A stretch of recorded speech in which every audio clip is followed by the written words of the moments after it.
Debbie Debrick for giving me the opportunity to do this. Car felt really good that time. Justin Zimmerman, 8th last heat race winner. Back to Caleb Hart. Well, Justin, high points guy. I hope you feel good. Yeah. Right? Although, you get out of the race car, veteran guys kind of know what they scored, right? I don't remember Justin having a whole lot of shootouts, at least in my time here. So I don't know if the enormity of what he just did has occurred to him on that particular one, but nice run, buddy. Set yourself up really well for the rest of the week. And I know for me, too, like, I never like to pay attention to, like, where the points are, because you only can control what you can control.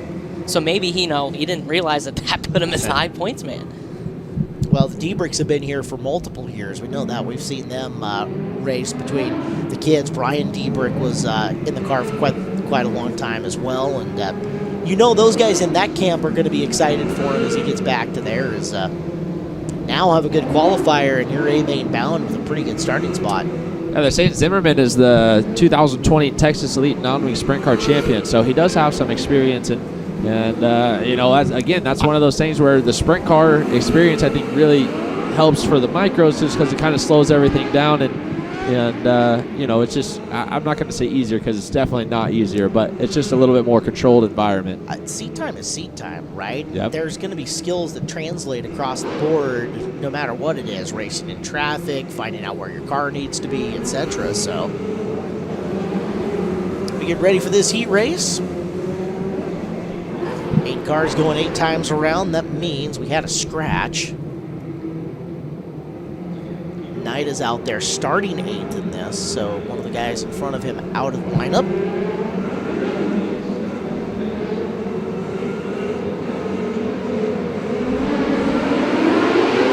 Green off the corner.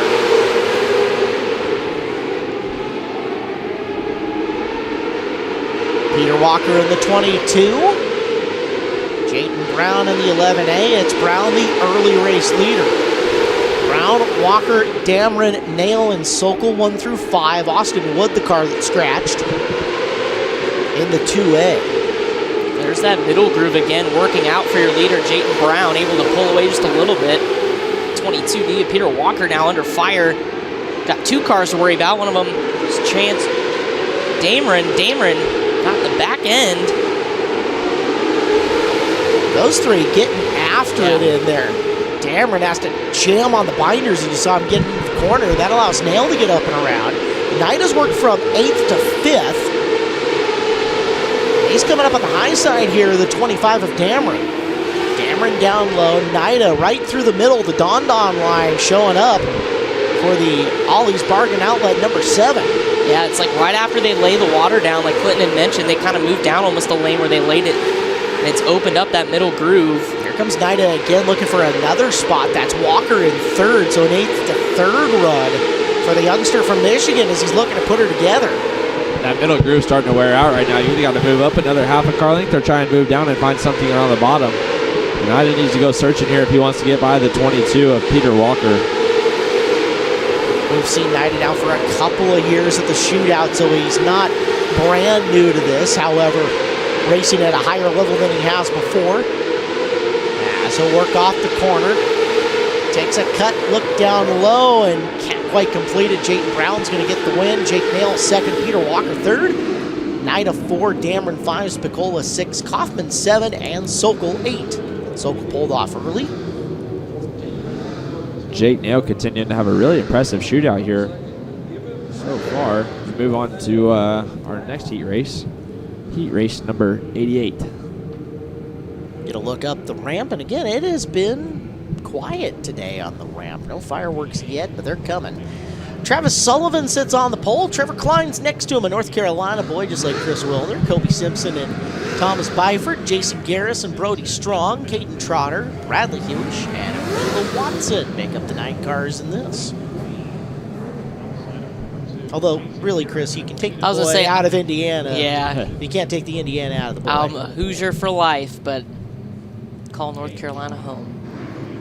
Trevor's a good dude. He's a young racer that's really fine, and he hasn't raced a whole lot. Like he hasn't been around that long, and he's been putting up some good finishes out at Millbridge Speedway, and his brother Nick Drake taking care of him, who just got married, by the way. Congratulations, Nick. So you're going to look at Klein. Chance to do something here in this one. He'll go way up and around. Bites him early, but can he make it work? Because he's got a nice little run of momentum down the front straightaway. Yeah, I don't know that that's a terrible line. There's some moisture up there to be found, especially down on 3 and 4, and it's still only 3/4 the way up, so you don't have to drive all the way around to really get some grip, as you kind of see right there. Well, then he brought it down half a groove on that next time around, and I think he's speeding up. Back straightaway. Good job on the bottom for Sullivan, but Trevor Klein all over him. Looking for the lead in this race. 1 and 2 is who you're watching. Travis Sullivan inside, Trevor Klein on the outside. I don't know, Caleb. I think the more he cheats it, the worse he is, as he gets a really good run to prove me wrong. But he seems to find some good moisture right there on the exit. He's not carrying a ton of speed to be able to drive and circle him unless there's a mistake from your leader. We got a car upside down, adding to the flip count finally. It's the 22T. Driver of that's Thomas Byford. A while since we made a check in the column of the flip count. That is 16 on the day and 19 overall, as we will get the replay down the front straightaway. Contact, just some up the K-rail barrier, and you're along for the ride. Rips the top wing out of the mounts. As caution on the speedway, Cruz down in and working, and we might get a word from Brian Ward for the first time a little bit. Brian, it's been quiet down there for you. Yeah, guys, it has been pretty quiet down here with all these wing cars. Thomas Byford and another one of the Ward-worthy Motorsports cars just not having the best start to the shootout. We'll see if we can get a word in as he asks if he can climb out. Gonna hop on the side of the mule here. Thomas, you kind of got put there into the wall. Tell me what you saw from the cockpit. Saw a lot of stuff. The air, the ground, and it was kind of blurry. Tell me a little bit about this ride that you brought here to the shootout. It was actually a Christmas present. And my daddy just worked on it for a while and fixed it up for me. And I got it for Christmas on Christmas, yeah. Well, now they're going to have to put a little bit more work into it, and we'll see you back out here tomorrow. Yep. All right, Thomas Byford in the 22T. Tough luck to start the shootout. Well, we'll see if Santa and his helpers can get that thing fixed back up. We'll go up top to Connor Wade. Thank you very much, guys. 87 races in the books. We are on the downhill slide, and Jayden Brown brought home a heat race win here in the A class. Jayden, going into your qualifier, are you comfortable with where your car is at, or do you feel like you need to make some adjustments? No, the guys behind me gave me a great car. Jacob and Isaiah, they worked on it right before we got out there, and just got it real dialed in. And as you can see, it was real good. I want to thank DLS Fleet Services, Havlet Construction Company, Hams Racing, 41 Shocks, Sawyer Chassis, and everyone else. Thank y'all. You're hearing from Jayden Brown, Caleb, Chris, Clinton. Back to you guys. Well, on the restart, and that high groove not paying off for Klein right there. Kobe Simpson making a run to the inside of Klein, trying to take second away. As your leader, Travis Sullivan, scooting away from both of them. Yeah, he's trying to search for more of that moisture higher and higher, and going the longer way around is allowing that 21S of Simpson to reel him back in. The more we search, the more we wear it out. Also, as the white flag is out for your leader, Travis Sullivan. He looks to pretty well have this one in hand. Klein brought it down on the racetrack here in the last couple of laps, and that'll secure him the second spot. Sullivan, Klein, Simpson, Garris, Trotter, Watson, Hewish, Strong, and the DNF for Byford. So from the pole, Travis Sullivan gets the victory.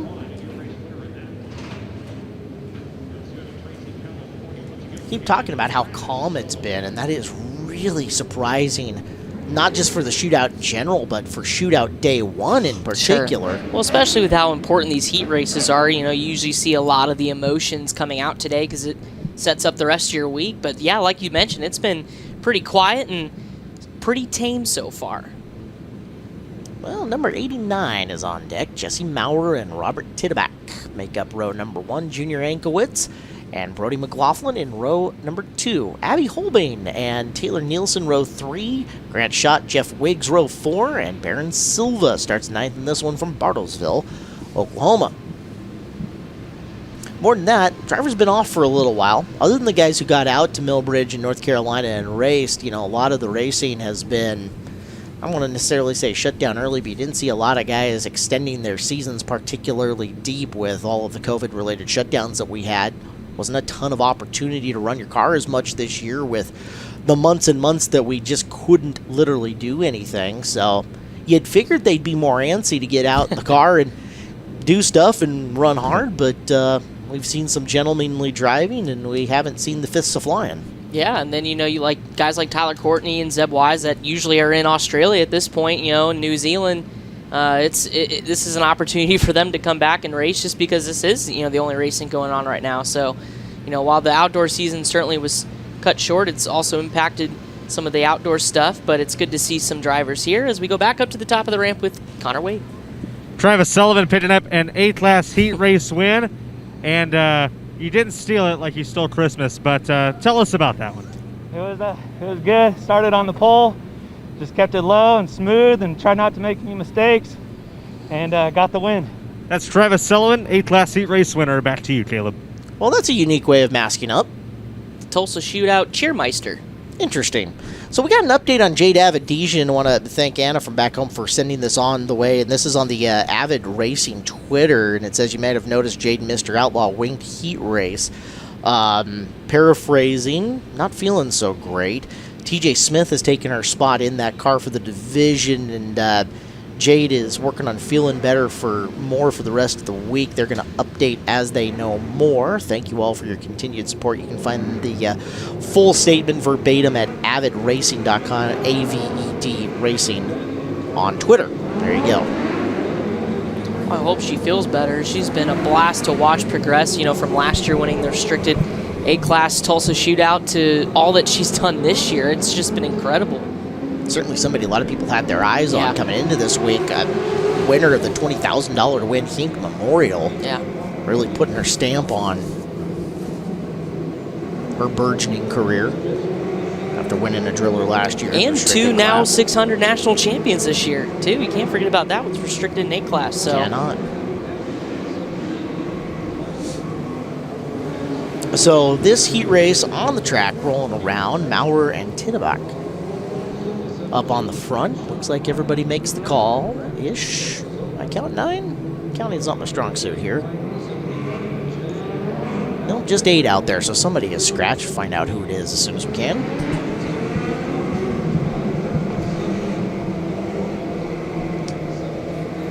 Is it the 71J?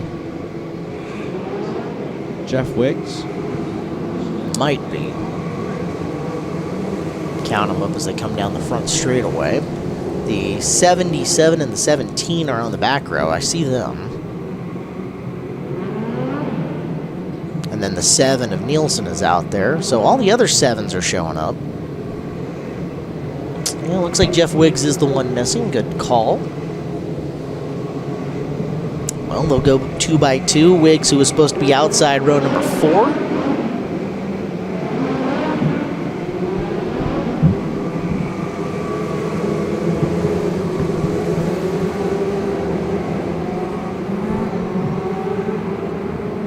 Good pace coming through the corners as we will let them loose. We're in the back end of the day. This is heat race number 89 of 99 here at the Tulsa Shootout.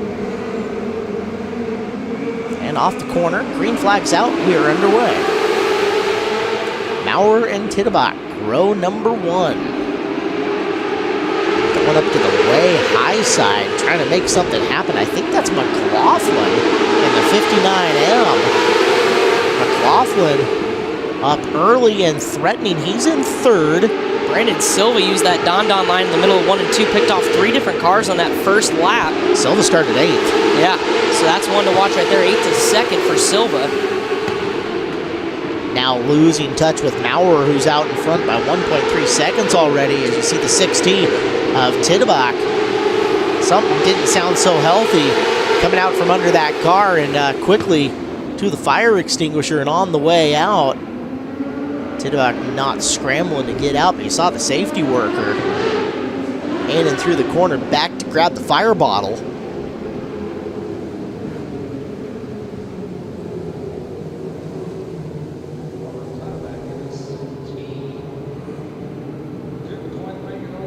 One of the fleet of hypers out here in the field contending for race wins and golden drillers. Big thank you to Hyper for their race day sponsorship.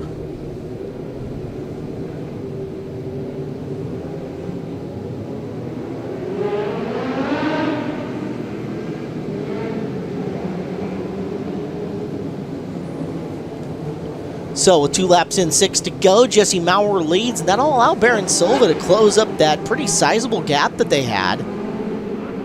Now you look at it, just sheer lap times, Maurer was a 12.5 and Silva a 13.0. So when we get back to racing and in clean air, we'll see if that changes it all. No cockpit adjustments here on these A-Class cars, so no way to make the car itself better. You just got to drive it better if you want to make up time. McLaughlin to the high side, cruising it around Silva for second. Brody McLaughlin with something up high, at least on the restart. Used the same line that Silva did on the opening start to get to second, so taking a page out of that 17X's book. I think that line's still there. As you see Grant Schott making it work. Anything you can do, I can do better, says Schott, and he's actually going to hold that line through the corner. We'll see if he gets conservative and drives it back down the bottom. He's going to hang on to it. Let's see if he can cut in to the advantage of Jesse Maurer, and he made up 0.8 of a second from his previous lap. He had run a 13.0. He was then 12.2. Best lap of the race for Schott. Let's see if he can use it to catch Maurer. Still fastest car on the track there. You're watching the battle for third between McLaughlin and Silva. Shot in tight on those two drivers, with 5th place Holbein showing up. Abby Holbein getting a little airtime. Here's Schott still trying to close on Maurer. He was making up over 0.2 a second per lap, just too much to make up as Maurer is going to get the win. And we got a car darn near yard sailing there at the very end. To a stop is Holbein in the 4F. Man. Officially credited with 5th, your winner Maurer, then Schott, McLaughlin, Silva, Holbein, Ankowitz, and Nielsen of the cars that finish. Top wing crunkled up like a Coke can, but the thumbs up from our safety crew. As we take a look here, right after impact, but man, that just car came to a stop in the air. Car almost just hung there for a second. Yeah. Safety crew on the scene almost before she was done flipping. Out of the race car under her own power. Gonna have to dig into the spare wings department. Yeah, Mr. Scotty's down there. We'll see if he can catch a word. Scotty Cook, you're live. Well, thank you very much. She's out of the car and up on her feet and A-OK. Glad to see that after a big ride, a lot of altitude, you all right? Yeah, I'm good. I didn't want that to happen. I don't really know what happened there. It just got real loose and up into the wall. Man, we are so glad to have your time after a big ride. Thank you so much. Thank you. All right. It is a wadded up heat. And I think, guys, when she first got out of the car, she was a little bit dinged and woozy, a little wobbly. And I almost felt as though I wanted to let the guys look at her at first. But she came to a little bit, and no worse for wear physically, it seems, other than a little bit dazed. But that race car is a heap, guys, a heap. It's going off on the fork/bucket. That's number 2 of the day that's going off that direction. Meanwhile, up top, Connor Wade with our heat race winner from the previous one in the Joe's Racing Products Pit Report. Thank you very much, Caleb Hart. Jesse Maurer picked up a heat race win from the pole. Jesse, when you start up front like that, how hard is it to keep a cool composure and not make any mistakes and stay up front? Oh, I felt like I've made a lot of them so far today, so I just know I had to keep it straight and keep it smooth, and I'd pick up on the scream every now and then to make sure I was doing the right line, and it all worked out. That's Jesse Maurer. Caleb Hart will send it back to you. I appreciate that as we are into heat race number 90. This really is the home stretch of this first day of action here on Flow Racing, the 36th annual Lucas Oil Tulsa Shootout. Yeah, he made a good point too. We didn't mention the video board. That is a big tool for you as a driver, especially out front, to see where your guys are behind you, where they're running. It's a big tool, and I don't know, Clinton, especially in the